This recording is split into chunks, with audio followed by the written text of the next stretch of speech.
guys, welcome back to my channel.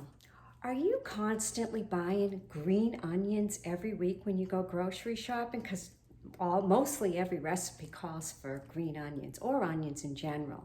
Well, I'm hoping this is the last bag of green onions that I buy. Now, I started planting the bulbs of my green onions, and I have a plant here at this house, and I do have a plant at my ranch. So today I'm going to show you how I prune my plant as well as plant the bulbs. Now I'm bringing it in because it's so hot outside. It's probably 95 at least, and I don't feel like getting all sweaty. I took a shower, I did my hair. I am not getting sweaty today, so I'm bringing in my unruly plant of green onions because I've actually let it go, and it needs to be watered, and I'm going to prune it and plant the last 4 bulbs of this. So I'll show you how it goes. You know, green onions and scallions are basically the same. They're very interchangeable. So if a recipe calls for scallions, you can use green onions or vice versa.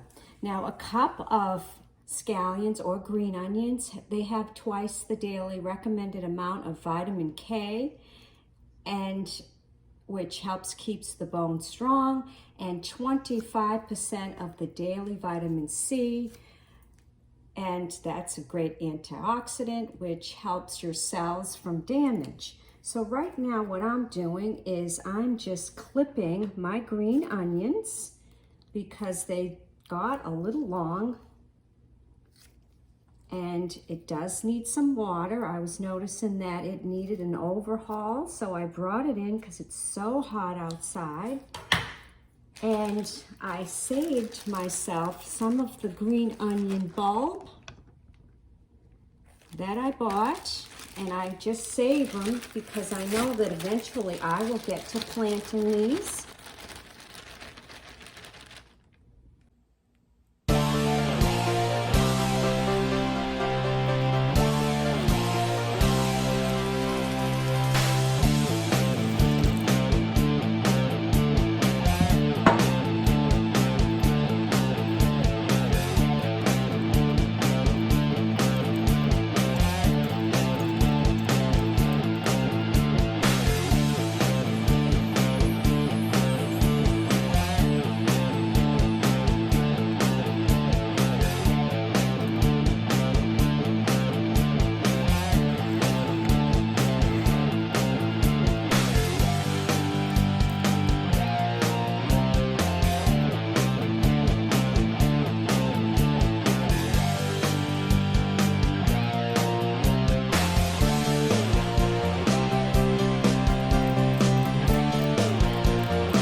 guys, I hope that you take the time to plant the bulbs of your green onions so that you don't have to buy them every week like I was doing.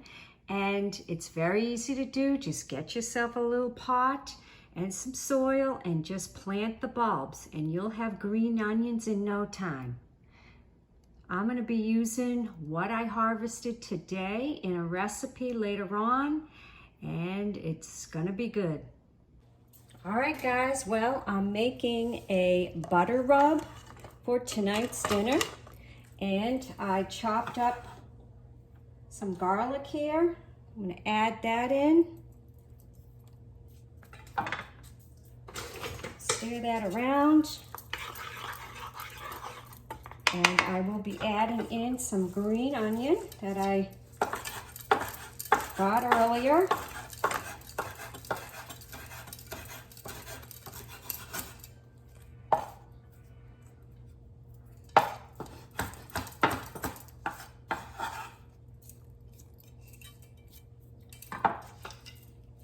Stir that around.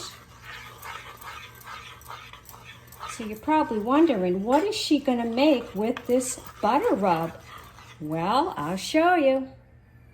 All right, guys, I said I wasn't going to get sweaty earlier, but I have no option at this point. I'm going to be cooking this ribeye steak out here. It's sunny, it's hot, but we got to get the job done. Now, this tomahawk steak is basically a ribeye steak, and it has probably a 5-inch bone left on it, and the meat is incredibly tender and rich in flavor. The tomahawk steak is visually impressive, as you can see, and when I'm done with this, you're gonna see how beautiful this is gonna be on a platter. So I'm going for a medium rare temperature inside, so let's get started. All right, guys, so what I'm doing is just seasoning my ribeye steak.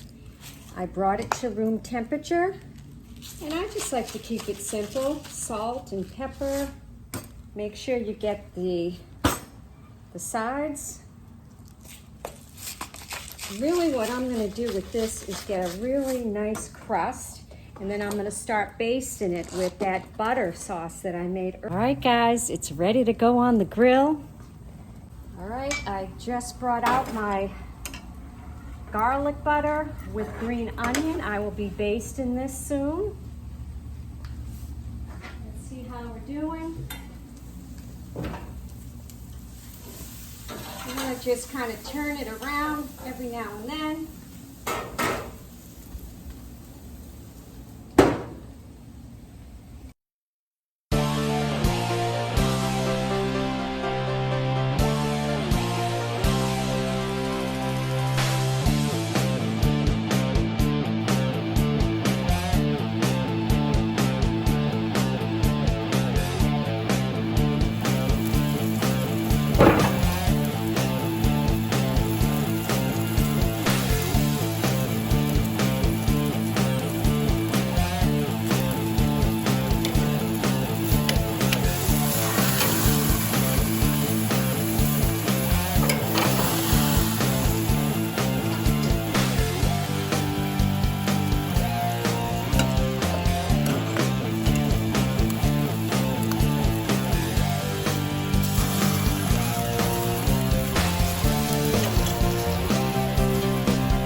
Well, there you have it, guys. I cooked this ribeye steak to an internal temperature of 135 Fahrenheit, and I grilled up some asparagus, and I have some dipping sauce here, some steak sauce with some garlic and green onion, and a marmalade here, and some slices of lime and lemon. So that's what's for dinner. I hope you enjoyed my video, and I'll see you on my next. See you later, bye.